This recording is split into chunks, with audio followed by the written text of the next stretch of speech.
Good afternoon and welcome. It's my very great pleasure to welcome you to this, the third in our series of Inclusivity Works Lunch and Learn sessions. Now, my name is Tony Solomon and I work for the GEM Employability and Social Inclusion Project. We provide one-to-one support for people in Gloucestershire who are facing significant barriers to getting into work, further education and training. Now, the GEM project is funded by the European Social Fund and the National Lottery Community Fund. And over the last 5 years, we've supported around 2,000 people in Gloucestershire, many of whom, I'm really pleased to say, are now in work, further education or training. But one of the things that's come out of our work over the last 5 years has been the development of Inclusivity Works, which is a fresh initiative that aims to raise awareness and support employers in recognising and realising the many tangible business benefits of diversity and an inclusive culture in the workplace. Now, today our spotlight is on making your workplace more accessible to all, creating the right environment in which your staff can thrive and your customers can feel comfortable and that you care, not only improves productivity, but it also ultimately improves profitability. The session is being recorded and will be available with subtitles on our website, www.inclusivityworks.org. And we will be sending you at the end of this session a summary of the key points, some of the top tips, and some things that we hope you will find useful. Now, as we go through the presentation, please, if you have questions, may I ask that you put them in the Q&A box or the chat box, and I'll make sure we get them picked up as we go through. So I'm absolutely delighted to have with us today Ian Eggleton. Ian is a director of Access Consultancy at Evans Jones. Many of you will know Evans Jones, Cheltenham-based, celebrating 50 years, I think this year, chartered surveyors and planning consultants. Now, Ian is a consultant member of the National Register of Access Consultants, as well as being a chartered building surveyor. He's been advising businesses and organisations on the implications of the Equality Act and how they can make their premises more accessible since 1997. So I'd just like to say welcome, Ian, and over to you. Okay, thank you, Tony.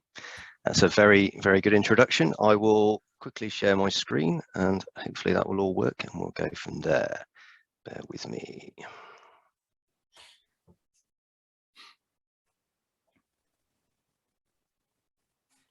Okay, I'm hoping you're seeing a slide saying making your business more accessible to disabled people. We are, thank you. Thank you, Tony. Okay, well, thank you very much, Tony, for that introduction, and it's great to hopefully speak to the converted here today. Inclusivity Works is a great project, and as Tony said, making your business more inclusive will hopefully bring benefits to you, your staff and your customers, and I'm hoping to convince you of that today. Talk you through some processes, the legislation you need to think about, talk to you about disabled people, who they are, and percentages of people in the UK, and run you through some very quick examples. As Tony said, he's introduced me already. I'm Ian from Evans Jones. I've been a director here for many years now. I've been with the business 27 years of the 50 that we've been in business. Over that time, I've worked extensively in access, starting with a project back in 1997 for one of our clients, HSBC, we've noted here. First dip of toe into the access field was auditing 184 HSBC branches all across England and Wales, and we eventually rolled out adjusted works to those branches to around 35 of those, mainly in the southeast, ranging from everything from improved lighting to very large ramps on high street locations. Since then, we've acted for all manner of people, be those employers, service providers, public sector, hospitals, even the likes of British Airways, UE, I'm guessing a lot of you will know here, Travelodge, we do all kinds of things for, including advising them on access. NHS, that's a number of trusts. We've just completed a project down in Cornwall, looking at 46 of their sites. So we spent lots of time in hospitals. I think there may be some NHS providers on today, and then private schools, Girls' Day School Trusts, Transport for London, who are in the news at the moment for all the wrong reasons, but they are very keen on inclusivity.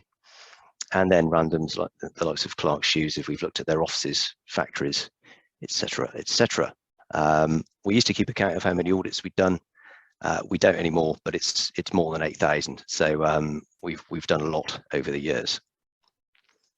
So first question I'd like to pose.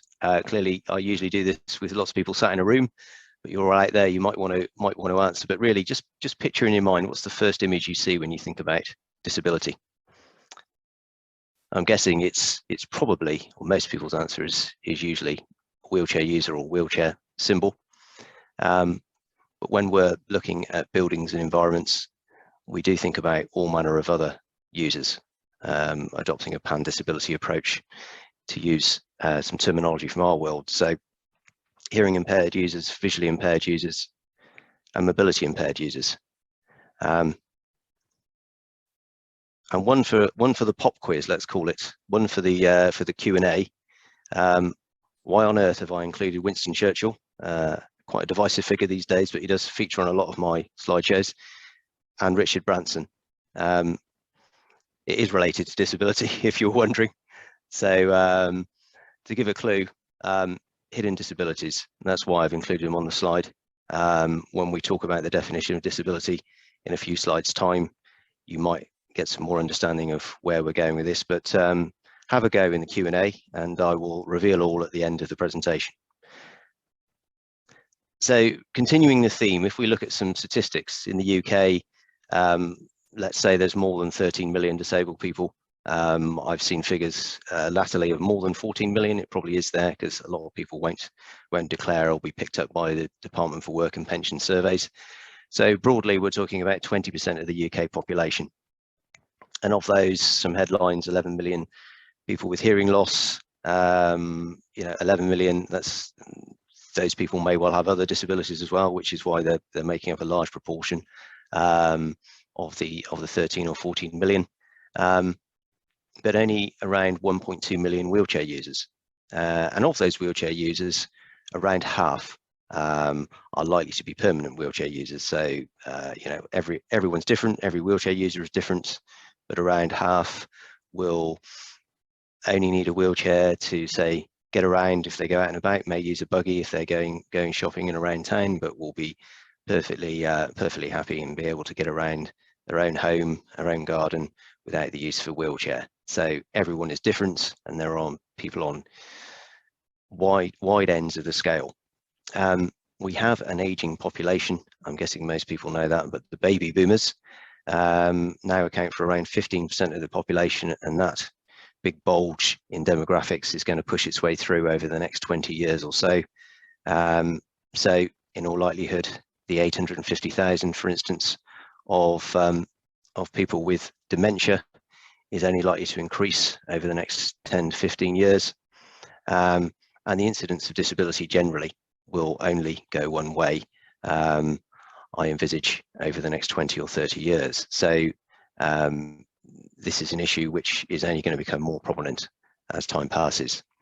And for the employers in the room, there are around 7.7 million people of working age, disabled people of working age, but only around 50% of those people are in work.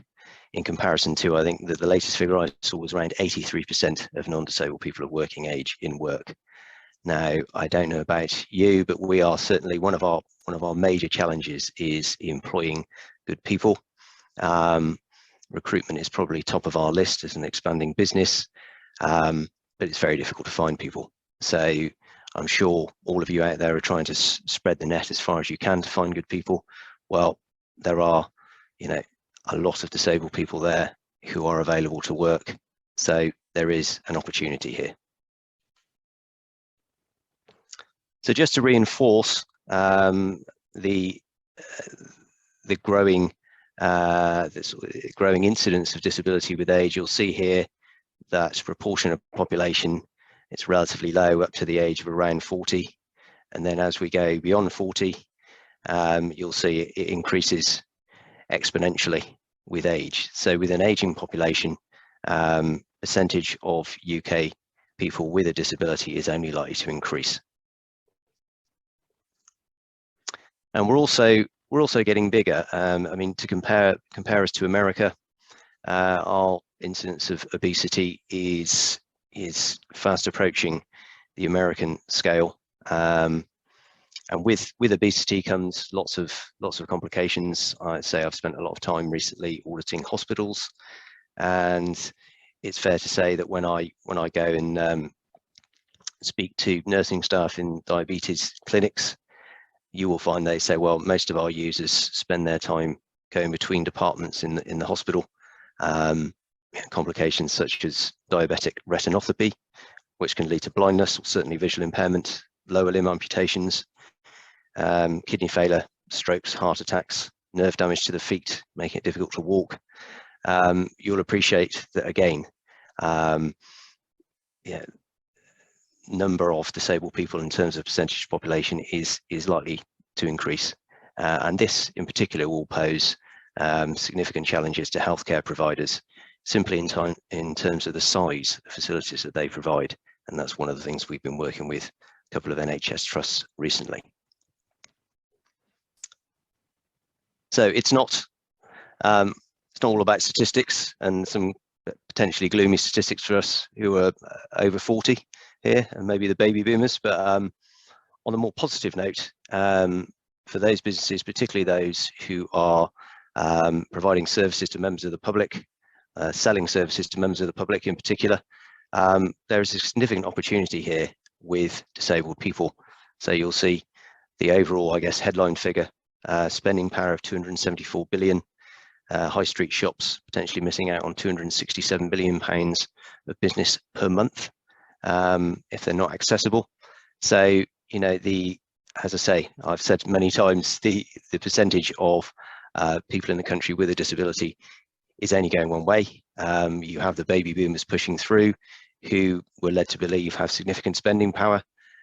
So if your business isn't accessible to your customers, you may be missing out on a significant amount of money and profit. So looking at legislation, you may well still hear suppliers and even the media sometimes talking about the DDA, the Disability Discrimination Act. That's where it all started for us back in 1997, dealing with the provisions of the Act. But the DDA is no more, it's dead. You will still get suppliers trying to typically sell you a lift or a portable ramp talking about the DDA. They're very much out of date. The Equality Act came in 2010, rolling all kinds of discrimination legislation and equality legislation under one roof, and that replaced the DDA. So if a supplier is talking to you about the DDA, I would be suspicious because they are significantly out of date. So today we are going to focus on three parts of the Equality Act. I'm not going to talk to you about part 4, which relates to landlords and their obligations to tenants. So if there are business owners out there who perhaps are landlords of premises with multiple tenants, feel free to ask some questions or get in touch direct. But needless to say, you have very limited obligations to your tenants. In fact, no obligations to your tenants' employees. It's probably only going to impact on common parts of buildings. So if you have a larger building with common parts, it's likely to impact on you there. I've also taken away part 6, which relates to education. That relates to schools and universities. Very similar provisions to part 3. Part 3 has driven much of our work over the last 20 years. This relates to service provision to members of the public. So pubs, shops, leisure centres. Also relates to public functions, so local authority offices, cash offices, wherever there's an interaction between you and a member of the public, typically your customer. Under that part of the Act, it makes it illegal for you to discriminate against a disabled person for a reason related to their disability, and requires you to make reasonable adjustments and provide auxiliary aids. Now, this part of the DDA, which was happily for me also part 3, came fully into force in October 2004. Obligation to make reasonable adjustments came fully into force then, so it's been around for a long time. It's not a new obligation. There was a lot of publicity at the time, less so now, but to say it's a long-standing obligation. Part 5 relates to employment and work. We're going to focus a bit more on part 5 today. Your obligations are very similar to that under part 3. Illegal to discriminate against a disabled person, to treat that person less favourably for a reason relating to their disability. There's also a requirement to provide auxiliary aids and to make reasonable adjustments. But this is a reactive duty. So under part 3, and this is key to understand, under part 3, that's a proactive duty. You should assume that you will be serving a disabled person at some point and make adjustments accordingly. But under part 5, it's a wholly reactive duty. So your duty is to make adjustments for an individual, whether that be a potential employee or an existing employee who is disabled or who becomes disabled during the course of their employment. So it's key to understand. Now, we're all about promoting equality, and clearly there are lots of benefits in making your premises more accessible.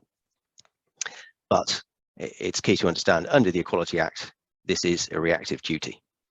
I understand there may be some public sector people on the talk. So the public sector equality duty sort of bolts on to all of your other duties under the Act. So if you're providing services to members of the public, let's say you're an NHS provider, part 3 would apply, part 5 would still apply to your staff.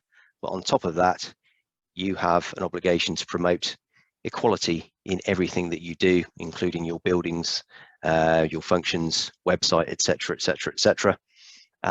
So that sits alongside your obligations under part 3 and 5. Our view on that would be that you probably sets the bar higher for you. You need to be going that step further. So where we might say some works are reasonable for a private sector body, maybe in the longer term, or maybe you need to do those a bit quicker or bring them forward. So that is a very quick summary of the Equality Act. We could talk at length, but let's move on. So in terms of the definition of disability, it's probably most relevant in an employment setting. So it's key to understand that there is no enforcing officer for the Equality Act. No one is going to come and visit your site and say, well, you know, you need to widen your doors, you need to improve your lighting. No, that won't happen. It is enforced by an aggrieved disabled person taking you to court, basically, bringing a civil action against you. And then if you're in the unfortunate position that happens, the first test that will be applied by the courts is this person disabled for the purposes of the Act? For someone to be disabled, the effect of the physical or mental impairment has to be substantial, adverse and long-term, and affect normal day-to-day activities. Long-term is defined as anything more than 12 months. So if someone breaks their leg and are in a cast for 6 months, in all likelihood, they're not disabled for the purposes of the Act. It's going to be something which has a long-term effect. It's worth noting that for serious and potentially terminal illnesses such as HIV or cancer, this would apply from the point of diagnosis, which was an amendment brought in whilst the DDA was still in force, really to clear up, I think, discrimination against employees from the point of diagnosis, you know, being passed over for a promotion. So that's why that has been brought in. So that has been tidied up. I think it's worth just thinking this through. Maybe there's lots of case law under the employment part of the Act going back to the DDA. And a case I always like to use was of a gent who worked in a warehouse. He was basically in the warehouse, moving items around shelving in the warehouse, picking items. He had a back injury, which meant he could no longer lift heavy items. He was dismissed from his place of work and brought a case under the DDA, as it were, then. And this test was applied to him. This gent, he could get out of bed in the morning, make himself a cup of tea, dress himself, drive. but couldn't lift heavy items onto and off of shelves in the warehouse. So in this instance, possibly quite harshly, the judge said, well, you haven't met the test, because whilst you have a bad back, you can complete normal day-to-day activities. So if you were in the unfortunate position, and I hope none of you will be, to be defending a case, this is the first test to pass. So in terms of reasonable adjustment, as I say, we spend most of our time, most of our clients are asking us what is a reasonable adjustment. If we're not willing to give advice on that, then our advice is not really worth much to the client. So we apply a number of tests to judge what is reasonable, and we'll talk about an access audit later. This is a key element of an access audit. So in terms of some examples here, we first look at practicality of any adjustment. And I was auditing an open air theatre last week. It had a long, steep approach, which was potentially dangerous to some wheelchair users. To replace that with a ramp at a suitable gradient, the ramp would have been in excess of 30 meters long. There simply wasn't space for it. It wouldn't have been practical. So there's a simple example. Is it practical? And you know, when you're completing your access audit, or when we're doing one for you, that's one of the first tests we'll look at. And then we look at cost. So that's pounds, pence, but also cost versus benefit.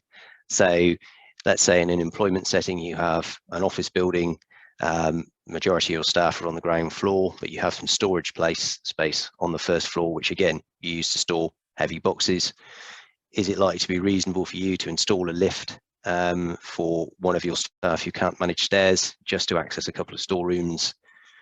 I'd argue probably not, because in terms of cost versus benefit, there'll be very little benefit, and you can probably manage your way around that barrier anyway.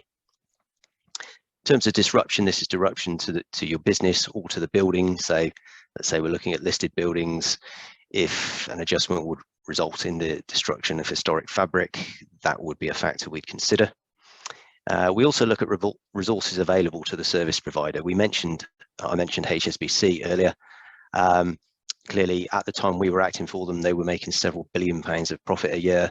So from their point of view, it'd be very difficult for them to argue it wasn't reasonable to provide level access to a lot of their branches on the basis of resources available to them. But let's say on the same high street, you have an identical building operated as a corner shop by a single site business owner who's just making a living. Well, what's reasonable for him is likely to be wholly different to what's reasonable for HSBC. So it is about pounds and pence, but it's also about those pounds and pence in comparison to your resources. So if you're a small business, it's highly unlikely to be reasonable for you to be spending tens of thousands of pounds on an adjustment, whereas for a larger business with a lot more resources, it may be different. Availability of financial assistance, particularly relevant in an employment setting. You may well find that there is funding available via the Job Centre Plus Access to Work scheme for a disabled employee. So we would encourage early consultation with Job Centre Plus to see what funding may be available. They will probably say, well, this shouldn't affect what's reasonable for you. But if you don't think something's reasonable, additional funding may be available. Bit of a circular conversation, but we'd suggest early engagement. We'd also look at resources expended on adjustments previously. So let's say you've already spent a lot of money creating an accessible toilet, for instance. It may not be reasonable for you to then do further works, although I don't think this is a card ad infinitum. It would have a limited time frame to it. And Part M, very quickly, if you're in a new building which has been constructed in accordance with Part M of the building regulations, you may well find there's an exemption. That exemption lasts for 10 years and basically says you're not obliged to alter any feature which is built in compliance with Part M. So what employers need to know, as I've said already, but I'll say it again, your duty to disabled employees is a reactive duty. It's about the individual. Your obligations do start at recruitment. So as for instance, you should be ensuring your interview venue, if at all possible, is accessible to all. And you may need to make some adjustments to the interview process. More time for some users may prefer a web interview. You may even find that you need a BSL interpreter, British Sign Language interpreter, for the interview. So at the very least, you should be asking your applicants if they have any special requirements for their interview, would be our suggestion. Disabled people are not obliged to disclose their disability to you. So as an employer, I think, how do you respond to that? You need to be positive about this and make sure there's a confidential upfront process which allows someone to disclose as early as possible, which is likely going to make it easier for the employee and the employer to think about reasonable adjustments. As I say, funding may be available through the Access to Work scheme, but if you take nothing else from this presentation, do talk to your employee. I've been appointed over the years on a number of expert jobs where employer and employee were on the verge of going to court over what is a reasonable adjustment, but there had been little or no discussion between the employer and the employee. I think employer had made knee-jerk reactions of all these works they were going to have to do, but never actually spoken to the employee. And I think in a lot of instances, if they'd done that, they'd never have had a problem. But specific advice may be appropriate. Talk to your employee. You can probably work out a lot of issues from there. But if specific advice is required for an individual and individual adjustments, the services of an occupational therapist or an access consultant may be appropriate. So to give you some examples of workplace adjustments, typically they may not require a lot of funding. It could be as simple as moving desks to create additional manoeuvring space, a specific piece of equipment. Let's say you have someone with a lower back condition. It's very difficult for them to sit all day. It could be as simple as a standing desk. Someone who's visually impaired, it could be a piece of software, some screen reading software. Equally, let's say someone who is dyslexic, that may well help as well, or a dictation machine. You will find that a lot of this is built into software within the Windows suite these days. Designated parking space as close as possible to someone's workstation. Let's say someone who's mobility impaired, or maybe someone who's heart condition, limiting that travel distance to their workspace could be key. And we'll look at an example later, but it could be, we've talked about providing a lift. An easier and less costly and likely more reasonable adjustment may be to move a team around in a building to an accessible location. I think rarely is it going to work for a disabled person to be in an isolated location away from their team, but it may well be you can just reorganize your building. Creating a quiet space to work. We've talked about hidden disabilities. Well, let's say you have someone who is perhaps hearing impaired or has autism or some kind of mental impairment. A quiet working space away from the hubbub of an open plan space could well be a reasonable adjustment. Flexible working can be used. We're all used to flexible working. We're watching a seminar online. Flexible working can be used and will work for a lot of your employees. And PEEPs, I don't want to get into too much detail, but a PEEP is a personal emergency egress plan. Something you should be putting in place for any disabled employee, particularly someone with a mobility impairment, is how you're safely going to help that person get out in the event of fire. Again, talk to the individual. Nothing may be required, but it could be as extensive as an evacuation chair, a buddying system, and an assisted escape plan. So what service providers need to know: if you're serving members of the public or you're providing a public function, you have a very similar duty, but it's proactive. It's been enforced for a long time and it applies to all parts of the delivery of your service. The first step for you is to complete an access audit of your building. Similarly, for employers, if you want to be proactive and look at how to make your building more accessible before you employ someone, an access audit is the first step for you. Is it different for public sector bodies? Well, it is. I'd say the bar is higher. You're there to promote disability equality. So I've talked briefly about access audits. We do lots of things. Access audits are what we spend most of our time doing. And I'm also going to talk to you briefly about access guides. So if you're an employer and you want to be proactive, looking at how you make your building more accessible and your workplace more accessible to your staff and customers, the starting point is an access audit. If you're a service provider, all best practice and the codes of practice relating to the Equality Act recommend you do an access audit proactively. What is an access audit? It's an assessment of an existing building or an environment against criteria for a new building. So in our world, that would be BS 8300, Code of Practice for Inclusive Design, or other guides you could use, Part M of the building regulations, which looks at accessibility. We compare the building or the environment against the design guidance for a new building, and then we make a judgment as to what would be reasonable. So we identify barriers as we go, we look at options for removing those barriers, we apply the test of reasonableness, as we've talked about earlier, and then we make recommendations. So here's what the output of our access audits will look like. You may well choose to do your own. It's up to you. I'd like to give you some examples very quickly because we're running out of time. So this is the old television centre building in London. It's been converted into offices and extended. We audited this last summer. It's a fundamentally accessible building. There's level access everywhere, very large lifts. I haven't really thought about visual impairment because there's lots of poorly contrasted elements here. So if I'm visually impaired, it'd be difficult to see these posts against their background. So little things like that we would pick up.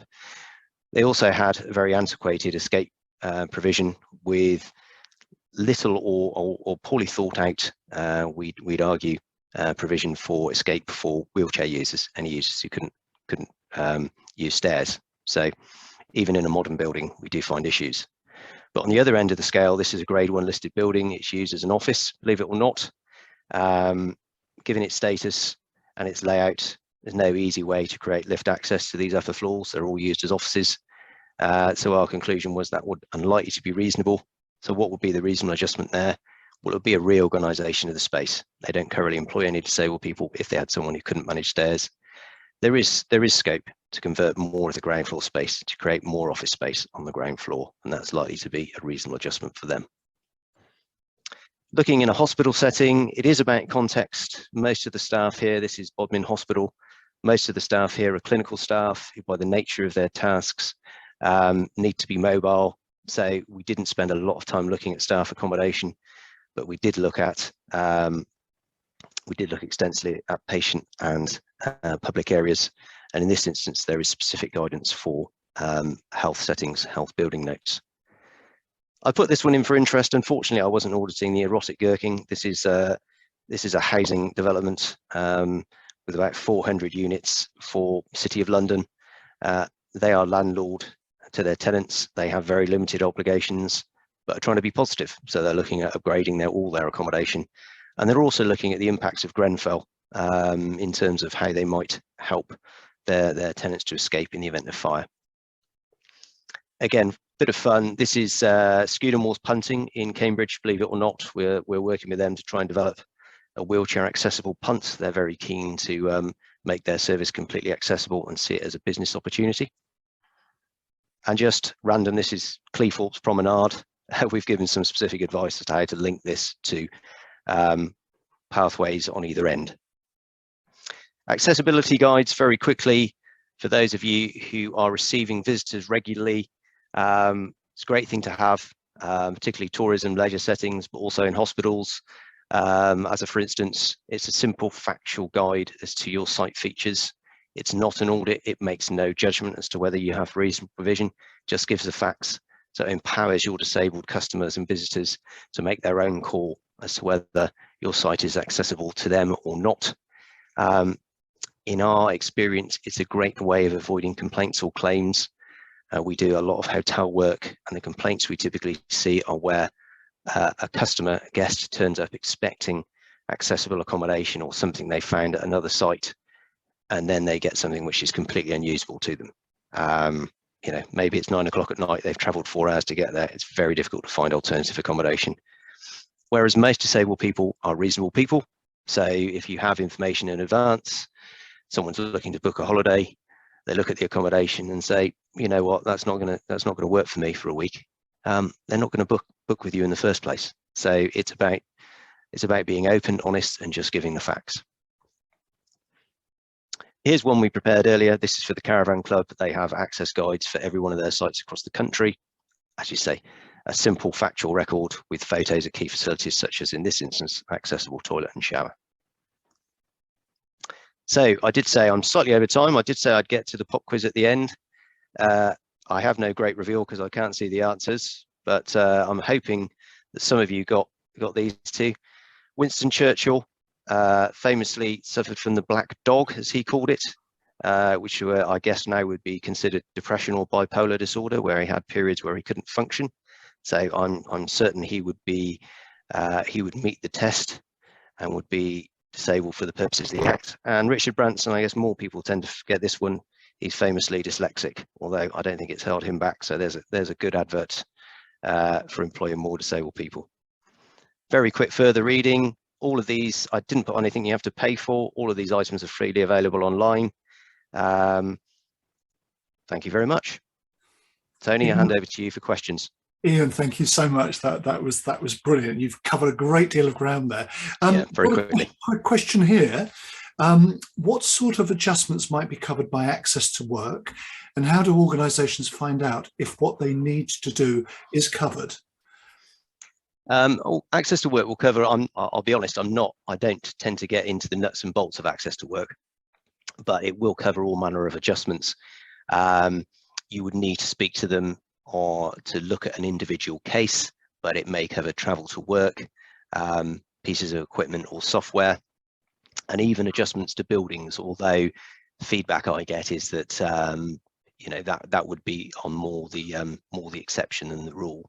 Okay, I think from our perspective, working with GEM, one or two things that stick out for me where we've managed to get access for work for participants is one with somebody with mobility issues, being able to get taxis to and fro their workplace. Yep. Somebody who is hearing impaired, deaf, being able to get sign language interpreters.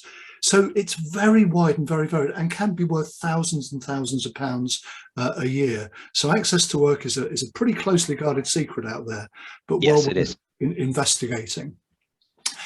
You mentioned recruitment and talking about asking applicants what we can do to make the recruitment process better. Now that's really forward thinking, because just a few years ago, the recruitment process was the recruitment process and one size fits all not. So can you talk a little bit more about that, about the journey starting with recruitment? So yes, I mean, you, with a few exceptions, your recruitment process should be open to all. The exceptions, again, I'm not a lawyer, so I don't want to get into the legalese, but the exceptions would be, let's pick an extreme example. If you were advertising for a lumberjack, that person will need a degree of, a high degree of mobility, will need to be moving around a forest. So it would be fair to say, physically active, able person. But for any normal role, that shouldn't form part of your advert. I think in advance. So I'm sat in not all parts of our building are accessible, I'll admit that, but I am sat in our ground floor meeting room, which we use for all of our interviews. It's accessible, it has a wide door, it's well lit, it has a hearing loop, there's an accessible toilet nearby. So if your office space, if your normal interview room is sat at the top of a flight of stairs, doesn't have great maneuvering space, then you might want to think about an alternative space for your interviews. And I think in terms of there is no obligation to disclose, and you shouldn't be asking someone if they're disabled when you advertise a job and invite them to an interview. But you can ask a simple question such as, do you have any special requirements for the interview? And I think as an employer, that's all you can reasonably do. I do speak to people who are really worried about that. I say, well, if someone chooses not to disclose and can't get in, well, up to a point yeah, I think as you said, one of the takeaways, that question is gold dust, and really, really important, I think, and shows the potential employee that they're dealing with an organisation that cares. Now, I've got a couple of questions here. What are the best low-cost changes to small offices or buildings that can have the most impact? It's a pretty open-ended question, that one, but are there little tweaks that actually make a big difference? Training for your staff, I'd say, is probably number one. In terms of, we have some clients we've dealt with complaints for, and I can say that those complaints that have escalated have typically been as a result of people not being treated particularly well. So, you know, those people go away annoyed and it escalates.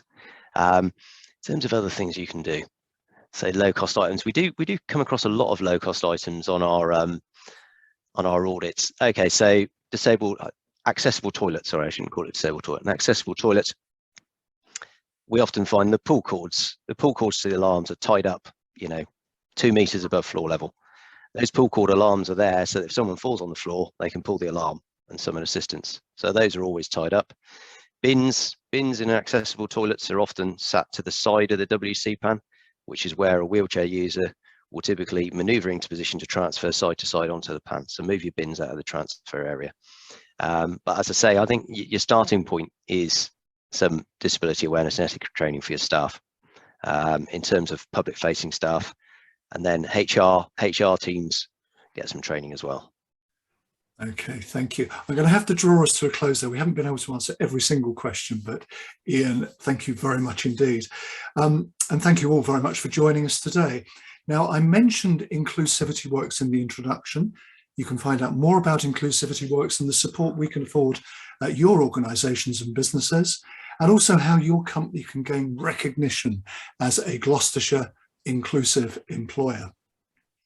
You can visit our website, inclusivityworks.org, or our LinkedIn page, which we'd love you to subscribe to, or contact me, Tony Solomon, or my colleague, Sue Gilding. Now, we will be sending a summary of the session with top tips and contact details for Ian, and a full recording will be made available on the Inclusivity Works website with subtitles at the end of this series. And we also have an Inclusivity Works newsletter. Please sign up, full of interesting information and details about other seminars and so forth coming later in the year. So together, with your help, we want to make Gloucestershire a beacon for embracing diversity and inclusion. Next Tuesday's Lunch and Learn session, the spotlight is on building a more trauma-informed workplace. We have Joe Tim, the Director of Lyme Training, who specialises in lived experience mental health training. It's going to be another very interesting and valuable session. We look forward to seeing you there. But for now, before I just say thank you to you, just to say in a moment, there will be a short survey, literally a moment's worth, 2 or 3 questions. If you could just complete that, we'd be very grateful. Continually want to improve, so that all that's left for me to do on behalf of Ian, on behalf of the whole GEM team, is to thank you for joining us today, and we look forward to seeing you hopefully next week. Thank you. Goodbye. Thank you.